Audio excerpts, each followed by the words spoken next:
আল্লাহ তাআলা বলছেন ওয়াজআলনাহুম আইম্মাতান ইয়াহদুনা বিআমরিনা ওয়া আওহাইনা ইলাইহিম ফি'লাল খায়রাতি ওয়া ইকামাস সালাতি ওয়া ইতাআজ যাকাত ওয়া কানু লানা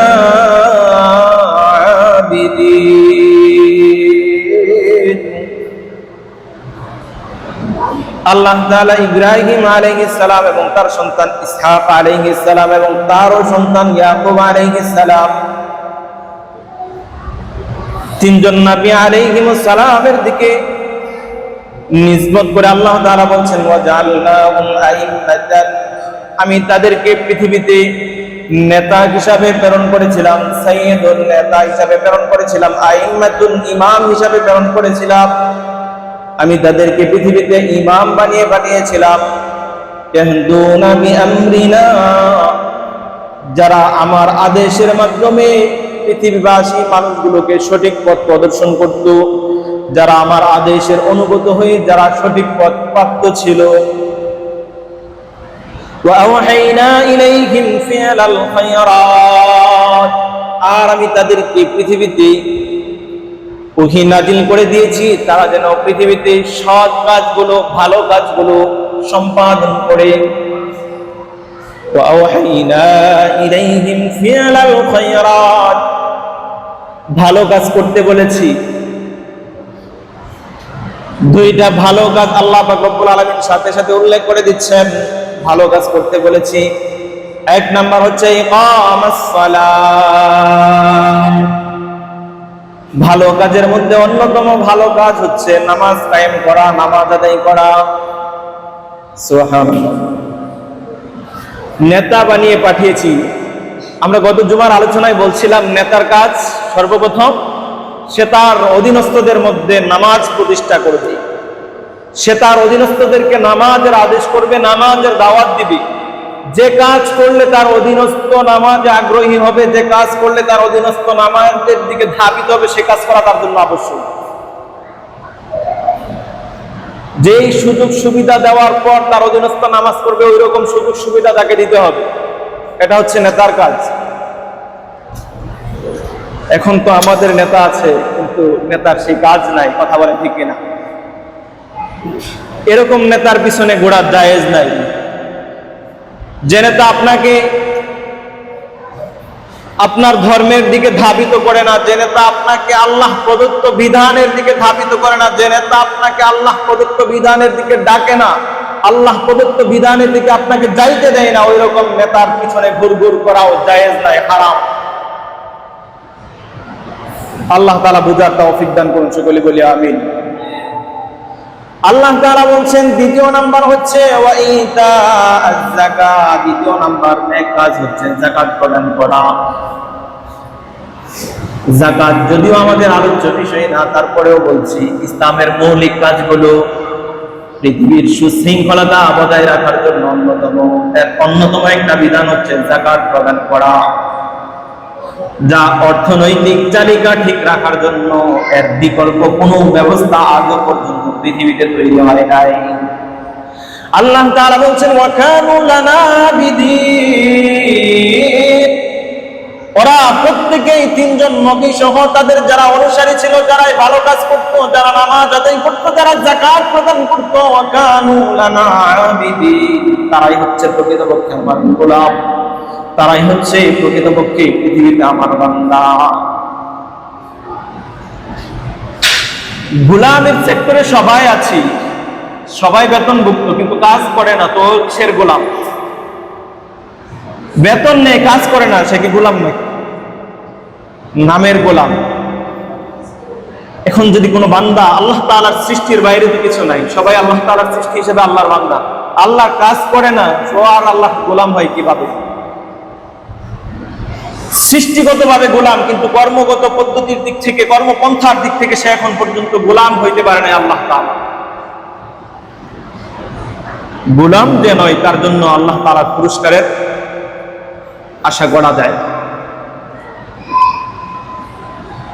কর্মস্থানে থাকা পর্যন্ত, পৃথিবী হচ্ছে আমার আপনার কর্মস্থান, কর্মস্থানে থাকা পর্যন্ত অন্যান্য গোলামের কাজের বিনিময়ে বাকি গোলামরা ফ্যাসিলিটি পায়, টিফিন পায়,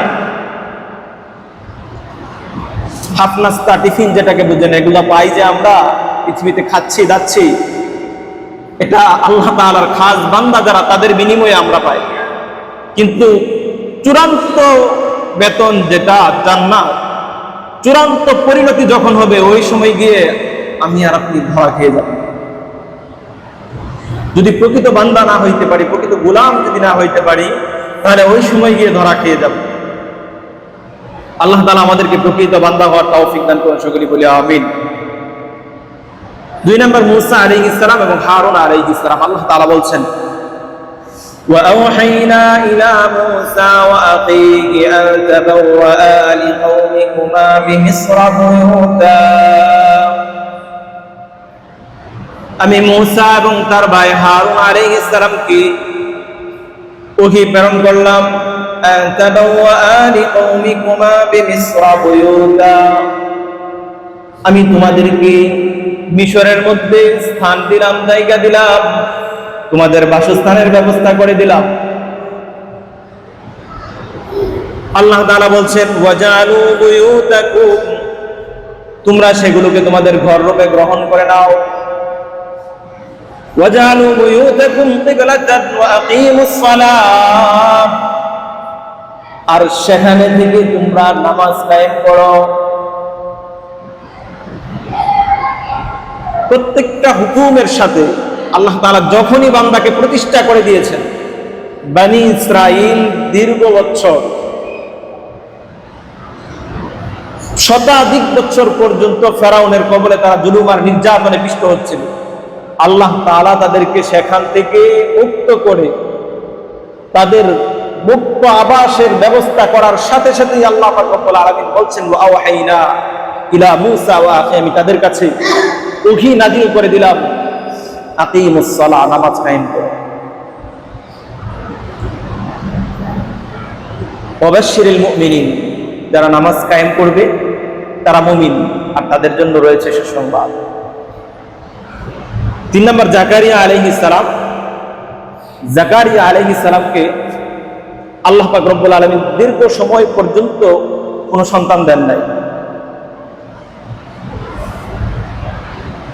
একটা সময় পর্যন্ত তিনি একেবারে বৃদ্ধ বয়সে যখন পৌঁছে গিয়েছেন, তার কোনো সন্তান তখন পর্যন্ত নাই। কিন্তু জাকারিয়া আলাইহিস সালামের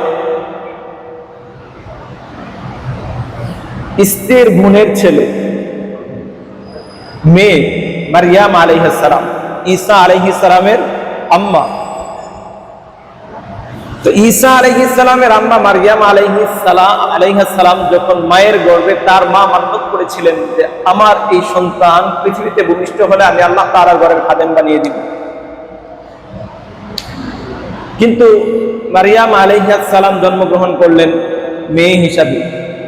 সাধারণত আল্লাহ তাআলার ঘরের জন্য খাদেম হওয়ার জন্য ছেলে হওয়াটা আবশ্যক ছিল,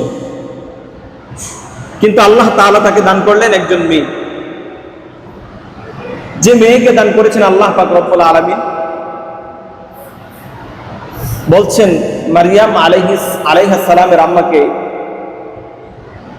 তিনি যখন পৃথিবীতে আসলেন তিনি আশ্চর্যান্বিত হয়ে মারইয়াম আলাইহিস সালামের মা আল্লাহ তাআলার কাছে অভিযোগ করছেন, ইন্নী ওয়াদাতুহা উনসা, আল্লাহ আমি তো মান্নত করেছিলাম আমি আমার সন্তানটাকে মসজিদের খাদেম বানাবো, আল্লাহর রাস্তায় দিয়ে দিব, আপনি আমাকে মেয়ে দান করলেন। ইন্নী ওয়াদাতুহা উনসা, আমি তো একজন মেয়ে সন্তান প্রসব করেছি।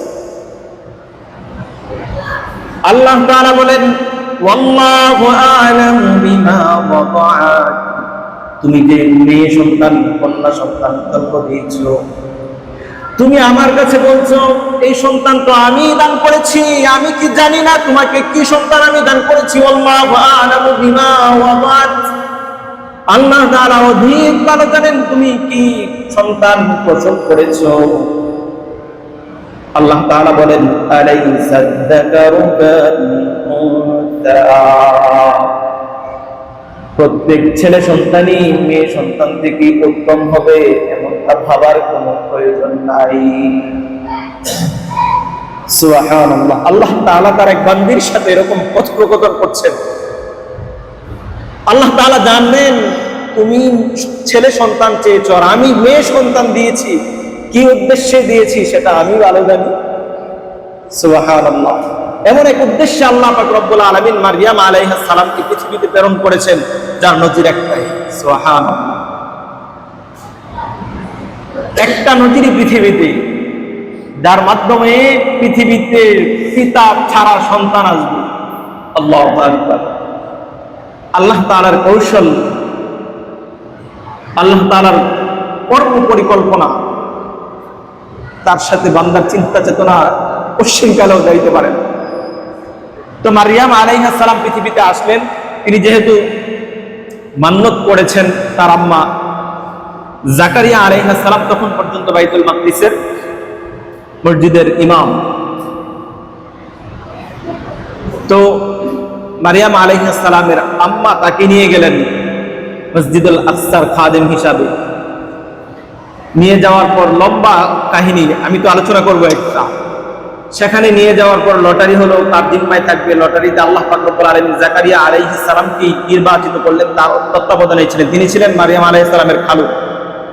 তো এই খালু মাঝে মধ্যে মসজিদে যান। মসজিদের যে হুজরায় মারইয়াম আলাইহিস সালাম থাকতেন, হুজরায় গিয়ে তিনি দেখেন আরবের ওই ফিলিস্তিনের অঞ্চলের, যে অঞ্চলে বাইতুল মাকদিস, ওই অঞ্চলের ফলাদি নেই এবং সিজনেও নেই এরকম ফল ফলাদিতে ভরপুর মারইয়াম আলাইহিস সালাম।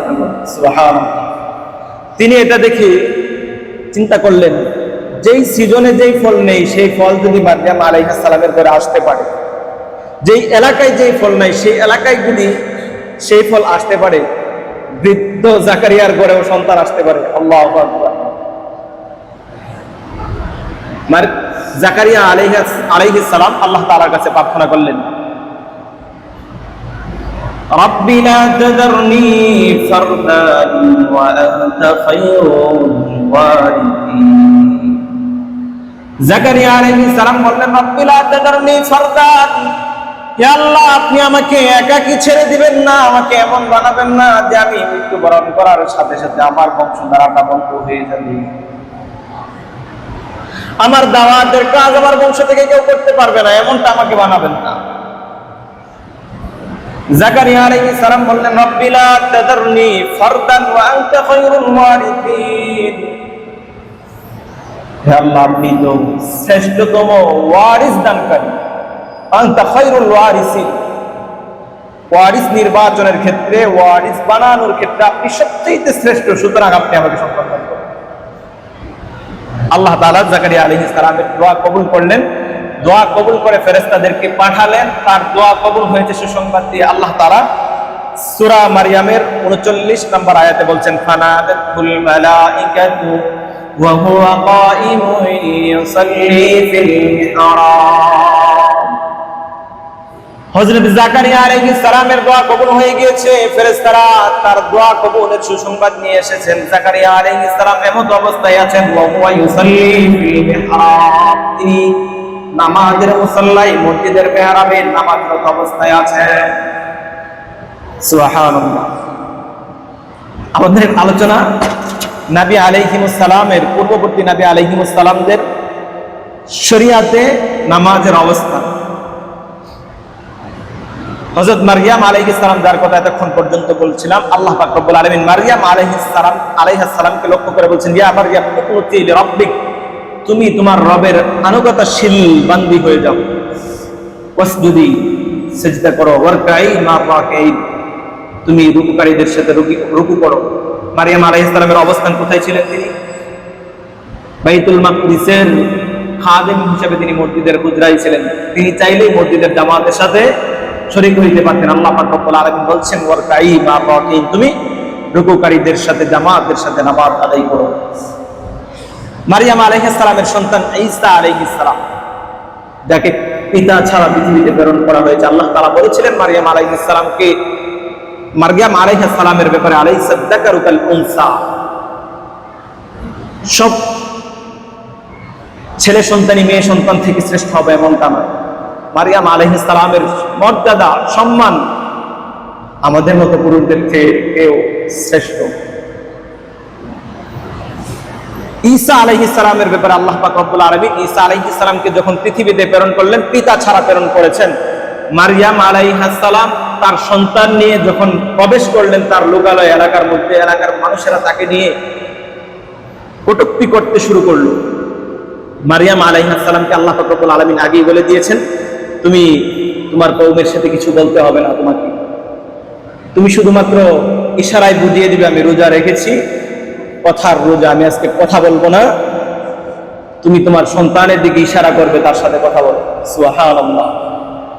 কতদিনের বয়স? কোলে আছেন এখনো। মারইয়াম আলাইহিস সালাম লোকালয়ে প্রবেশ করলেন। লোকালয়ের মানুষগুলো বলতে লাগলো, ইয়া মারইয়াম, কি করলে এটা? তোমার পিতা, তোমার ভাই কেউ তো অশালীন আচরণের অধিকারী ছিল না, তোমার মাও অসদাচরণের মানুষ ছিল না, তুমি এই সন্তান কোথায় থেকে নিয়ে আসলে? তোমার তো বিয়ে হয় না এখন পর্যন্ত। মারইয়াম আলাইহিস সালাম তার সন্তানের দিকে ইশারা করে দিলেন। তারা ভাবলো মারইয়াম তাদের সাথে হাসি ঠাট্টা করছে, মজাক করছে। তারা বললো, মারইয়াম আমাদের সাথে মজাক করছো কিনা?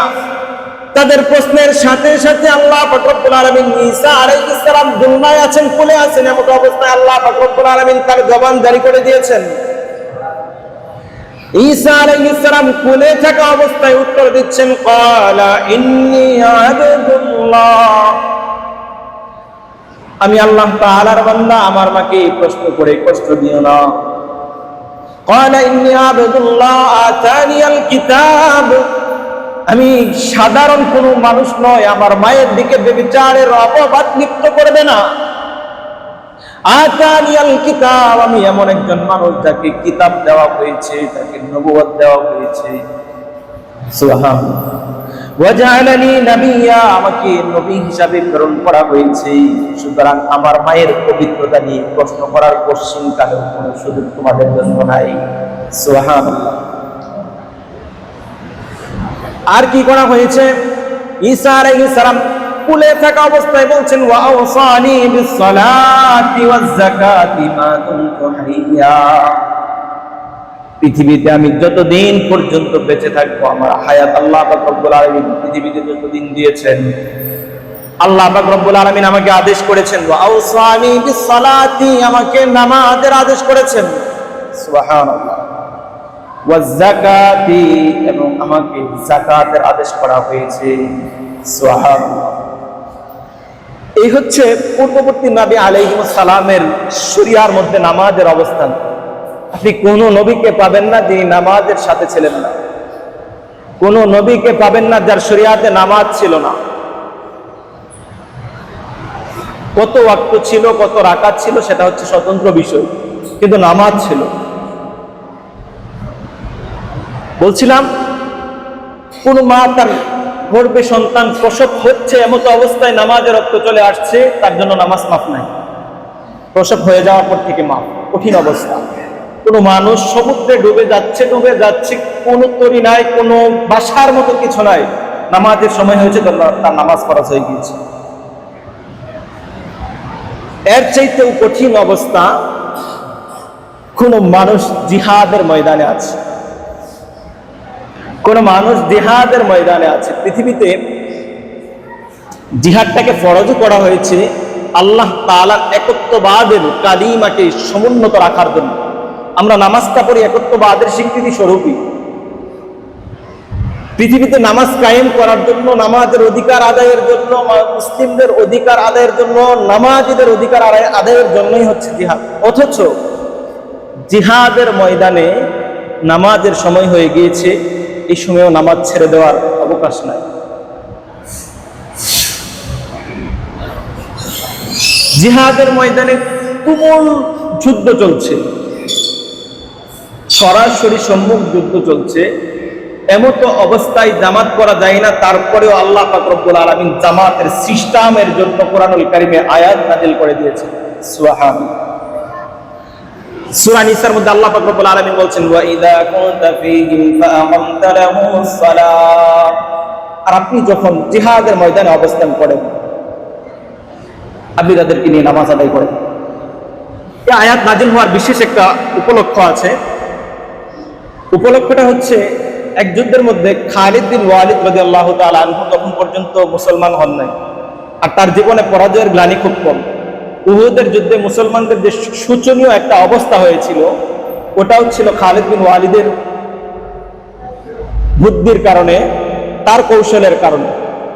তো এক যুদ্ধের মধ্যে মুসলমানরা নামাজ পড়ছিল, এমতো অবস্থায় কাফেররা দেখেছে কিছু করে নাই। নামাজ শেষ হয়ে যাওয়ার পর খালিদ বিন ওয়ালিদের মাথায় বুদ্ধি আসলো যে এইটা একটা সুযোগ ছিল। সবাই চিন্তা করলো পরবর্তী নামাজের সময় আমরা দেখে নিব। আল্লাহ পাক রব্বুল আলামিন তাদের এই যুক্তির কথা, তাদের এই চুক্তির কথা আল্লাহ পাক রব্বুল আলামিন কুরআনুল কারীমে নাজিল করে দিলেন, ওয়া ইযা কুনতা ফীহিম ফাআকামতা লাহুমুস সালাহ। আপনি যখন পরবর্তী সময়ে নামাজ আদায় করবেন জিহাদের ময়দানে, ফালতাকুম তাইফাতুম মিনহুম মা'াকা ওয়ালইয়াখুযু আসলিহাতাহুম। আপনি জিহাদের ময়দানে আপনার মুজাহিদ যোদ্ধাদেরকে দুইটা ভাগ করবেন। ফালতাকুম তাইফাতুম মিনহুম মা'াক, একটা গ্রুপকে আপনি নিয়ে নামাজে দাঁড়াবেন, তারা তাদের যুদ্ধের সরঞ্জাম সাথে রাখবে। এক গ্রুপ নামাজে দাঁড়াবে, আরেক গ্রুপ বাকি আছে না, ওই আরেক গ্রুপ নামাজের পিছনে দাঁড়িয়ে তাদেরকে টেক দিবে, তাদেরকে পাহারা দিবে, তাদের নিরাপত্তা দিবে। فَإِذَا سَجَدُوا فَلْيَكُونُوا مِنْ وَرَائِكُمْ وَلْتَأْتِ طَائِفَةٌ أُخْرَى لَمْ يُصَلُّوا فَلْيُصَلُّوا مَعَكَ। فَإِذَا سَجَدُوا, যখন প্রথম এক গ্রুপকে নিয়ে আপনি এক রাকাত পূর্ণ করলেন, সিজদা দিয়ে দিলেন,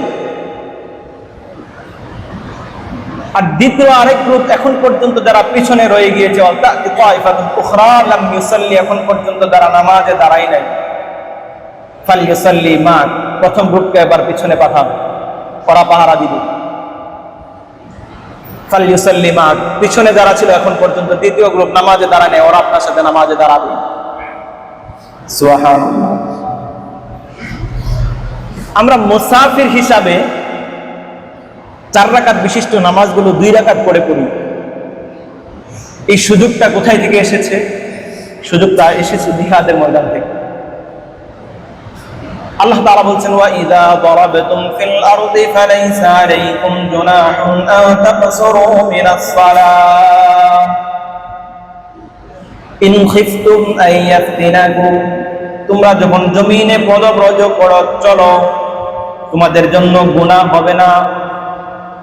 লাইসা আলাইকুম জুনাহুন আন তাকসুরু মিনাস সালাহ, যদি নামাজটাকে কম করে দাও তাহলে তোমাদের জন্য গুনাহ হবে না। ইন খিফতুম আন ইয়াফতিনাকুম, যদি তোমাদের মৃত্যুর আশঙ্কা থাকে, যদি তোমাদের কুফফার শক্তির আক্রমণের আশঙ্কা থাকে, এটা কেবলমাত্র জিহাদের ময়দানের কথা।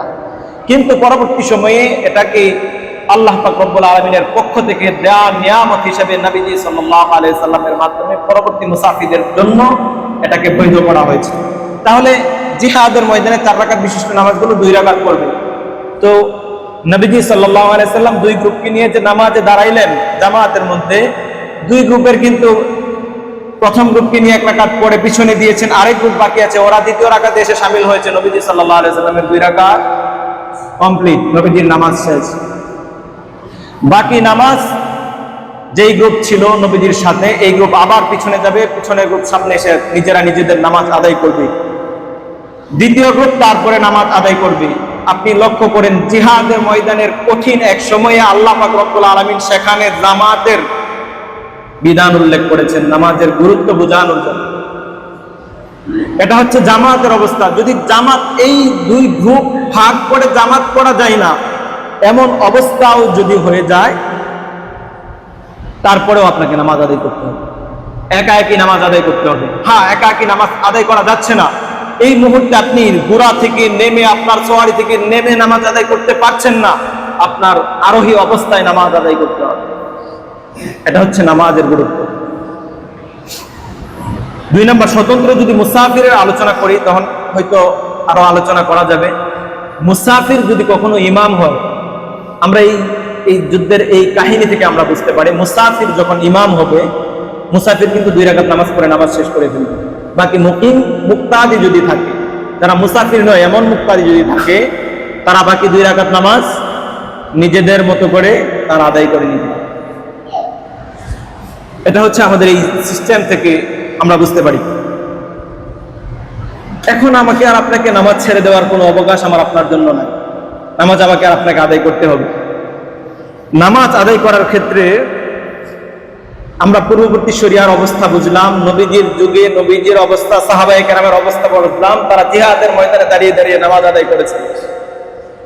তারা জিহাদের ময়দানে জিনদের জীবন বাজি রেখে যখন আল্লাহ তাআলার দ্বীনের জন্য বের হয়ে গিয়েছেন আল্লাহর রাস্তায়, যে কোনো মুহূর্তে তাদের গর্দান উড়ে যাবে আল্লাহর রাস্তায়, ওই মুহূর্তের মধ্যেও তাদের জন্য নামাজ মাফ হয় নাই। আমার আপনার গার্মেন্টসের কারণে আমার আপনার জন্য নামাজ মাফ হয়ে যায় আমাদের নিজেদের পক্ষ থেকে আর কি। আল্লাহ তাআলা তো মাফ করেন না, আমরা নিজেরা মাফ করে দেই। সামান্য ঠুনকো অজুহাতে, বন্ধুর আড্ডায় আমরা আমাদের নিজেদের নামাজ নিজেরাই মাফ করে নিচ্ছি। আল্লাহ তাআলা আমাদেরকে একটু বোঝার তৌফিক দান করুন। আমাদের তো এখনো জিহাদে যাওয়ার মতো সামর্থ্য নাই, অবস্থা নাই। ওই কঠিন মুহূর্তে আমরা এখনো যাই নাই। ওই কঠিন মুহূর্তেও সাহাবায়ে কেরাম নামাজ ছাড়ে নাই, অথচ আমাদের নামাজের কি হাল, নামাজের কি অবস্থা। তারপর তাবিঈন সাহাবায়ে কেরামের পরবর্তী যুগে যারা ছিলেন, ওদের নামাজের অবস্থাও ভয়াবহই ছিল। তারা নামাজটাকে এতটা ভয়াবহ মনে করতেন। নামাজের সামনে দাঁড়িয়ে, মসজিদের সামনে দাঁড়িয়ে তাদের অবস্থা বিগলিত হয়ে যায়। আমাদের কিছু ভাই আমরা নামাজ পড়ি না, আর কিছু আছি কোন রকমে আল্লাহ তাআলার ঘরে হাজিরা দেই, তারপরে আমাদের অবস্থা কখনো কখনো বিতর্কত অবস্থা পরিবর্তন হয়ে যায়, চেঞ্জ হয়ে যায়। আল্লাহ তাআলা আমাদেরকে অহংবোধ থেকে, রিয়া থেকে হেফাজত করুন, আমাদের আমলগুলোকে সকলে বলে আমিন। হযরত হাসান বসরি রাহিমাহুল্লাহ, প্রখ্যাত তাবিঈ, আমরা নামাজে এসে আমাদের অবস্থাটা একটু হাইলাইট হয়ে যায়, যে আমরা নিজেদেরকে অনেক কিছু মনে করি নামাজ পড়ে। এটাই বলছি, হাসান বসরি রাহিমাহুল্লাহ যখন মসজিদে আসতেন, তিনি মসজিদে আসে মসজিদের গেটে দাঁড়াইতেন। মসজিদে এসে মসজিদের গেটে দাঁড়াইতেন। আমরা ইতিপূর্বে মসজিদের আদব সংক্রান্ত আলোচনা করেছি, আমাদের মসজিদে দোয়া দেওয়া আছে অনেকগুলো। হাসান বসরির নিজস্ব একটা আমল বর্ণনা করছি। তারপরেও সুন্নাহ আমল যেটা, সেটা হচ্ছে নামাজে প্রত্যেক কাজের শুরুতে তো বিসমিল্লাহ পড়া। এটা একটা, মসজিদে প্রবেশের সময় বিসমিল্লাহ পড়া, বিশেষ করে মসজিদে প্রবেশের সময় বিসমিল্লাহর সাথে দুরূদ শরীফ পাঠ করা, এবং মসজিদে প্রবেশের সুন্নাহ মাসনুন দোয়া আছে, সেই দোয়া পাঠ করা। বিসমিল্লাহি ওয়াসসালাতু ওয়াসসালামু আলা রাসূলিল্লাহ, বিসমিল্লাহ বিসমিল্লাহ ওয়াসসালাতু ওয়াসসালামু আলা রাসূলিল্লাহ, দুরূদ। আল্লাহুম্মা ইফতাহ লি আবওয়াব রাহমাতিক, হে আল্লাহ আপনি আমাদের জন্য, আমার জন্য আপনার রহমতের দরজা খুলে দেন। এটা হচ্ছে বিনয় প্রকাশের একটা মাধ্যম। আল্লাহ তাআলা এই আমলের সাথে আমাদেরকে লেগে থাকার তৌফিক দান করুন। বলছিলাম হাসান বসরি রাহিমাহুল্লাহর কথা। তিনি মসজিদের গেটে এসে দাঁড়াইতেন, আল্লাহ তাআলার সাথে কথা বলতেন। ইলাহি আবদুকা বিবাবিক, হে প্রতিপালক, হে আল্লাহ, আপনার বান্দা, আপনার গোলাম আপনার দরজায় এসে উপস্থিত হয়েছে। সুবহানাল্লাহ। এটা হচ্ছে একটা আবেগ। ইসলামের প্রত্যেকটা ইবাদতের সাথে আপনার মৌন অবস্থা যাচাই করা, যেটাকে ইখলাস বলে, যেটাকে খুলুসিয়াত বলে, যেটাকে একনিষ্ঠতা বলে। লৌকিকতা পরিহার করা, রিয়া পরিহার করা, লোক দেখানোকে পরিহার করা। আমরা আমাদের সাহাবায়ে কেরাম এবং তার পরবর্তী সময়ে তাবি তাবিঈন যারা ছিলেন, সালাফ যারা ছিলেন, তাদেরকে দেখলে বুঝে আসে যে রিয়া মুক্ত জীবন কি। হাসান বসরির মতো লোক মসজিদের গেটে এসে আল্লাহ তাআলার কাছে বলছেন, হে রব, হে মালিক, আপনার বান্দা আপনার দরজায় এসেছে, আর আপনি অত্যন্ত দয়াশীল। ইয়া মুহসিন আনাল মুসি, আমি পাপীদের একজন, আমি পাপিষ্ঠদের একজন, আমি অপরাধীদের একজন। আর ফাকাদ আমারতাল মুহসিনা, আপনি মুহসিন যারা, পৃথিবীতে অনুগ্রহশীল বান্দা যারা, এদেরকে আপনি আদেশ করেছেন আইয়াতাজাওয়াজা আনিল মুসিব, তারা যেন পাপীদেরকে, অপরাধীদেরকে ক্ষমা করে দেয়। তাদের সাথে যারা অপরাধ করে, অন্যায় করে, তাদেরকে যেন মাফ করে দেন। আপনি পৃথিবীর অনুগ্রহশীলদেরকে আদেশ করেছেন তারা যেন তাদের সাথে যারা অপরাধ করে তাদেরকে মাফ করে দেন। মালিক ফান্তাল মুহসিন, আপনি না শ্রেষ্ঠ মুহসিন, আপনি শ্রেষ্ঠ ইহসানকারী, শ্রেষ্ঠতম অনুগ্রহকারী। ওয়ানাল মুসি, আর আমি পাপীদের একজন। উসিলা করছেন তিনি, বিনয়ের সর্বোচ্চ পর্যায়ে পৌঁছে গিয়েছেন তিনি। হাসান বসরি রাহিমাহুল্লাহ তিনি বলছেন, আপনি পৃথিবীবাসী মুহসিনদেরকে বলছেন যেন তারা ক্ষমা করে দেয় মুসিদেরকে, পাপীদেরকে, অপরাধীদেরকে, আর আপনি পৃথিবীর মুহসিনদের থেকে কোটি কোটি গুণ বেশি, যার কোনো সীমা নাই, এই পরিমাণ মুহসিন আপনি, আর আমি অপরাধী, আমি আপনার কাছে ক্ষমা চাচ্ছি, আপনি আমাকে মাফ করে দিন। সুবহানাল্লাহ। হাসান বসরি রাহিমাহুল্লাহ বলছেন, ফাতাজাওয়াজ আন কবিহি মা ইনদি ইয়া কারীম, হে অনুগ্রহশীল, হে দয়ালু, আপনি আমার জিন্দেগীর, আমার জীবনে যত পাপের জমা আছে এগুলোকে আপনি ক্ষমা করে দেন। তো আমরা কি করছি? আমরা যে নামাজ পড়ি, আসলে আমাদের নামাজের লৌকিকতা আসে আমাদের লৌকিকতা মানবিক দুর্বলতার কারণে, কিন্তু এটাকে যদি আপনি নিজে নিজে এটাকে কম্পেয়ার করেন তাহলে আর লৌকিকতা কিছুই নেই, এর ভিতরে কিছু নাই। আমরা যে নামাজ আদায় করি, আমাদের নামাজের ওজন, আমাদের নামাজের কেরাতের ওজন, আমাদের নামাজের ইখলাস এবং খুলুসিয়াতের ওজন পাল্লায় আসবে না। মিজানের পাল্লা এগুলোকে দিলে আসবে বলে মনে হয় না। আমাদের নামাজ, কোন এক ওয়াক্ত নামাজ পরিপূর্ণ আল্লাহ তাআলার দেন খেলে আমরা আদায় করতে পারি না। আমাদের মনে দিক যায়, সেদিক যায়, দোকানে, রাস্তায়, বাজার ঘাটে, পরিবারে, ছেলে সন্তান, কত কিছু আমাদের মাথায়। সাহাবায়ে কেরাম যখন নামাজে দাঁড়াইতেন, নিজের পা থেকে তীর খুলে ফেলছে খবর নেই, পায়ে বাঁধা তীর যেখানে হাত দেওয়া যায় না, ওই তীর খুলে ফেলছে। আলী রাদিয়াল্লাহু তাআলা বলতেই পারেন না,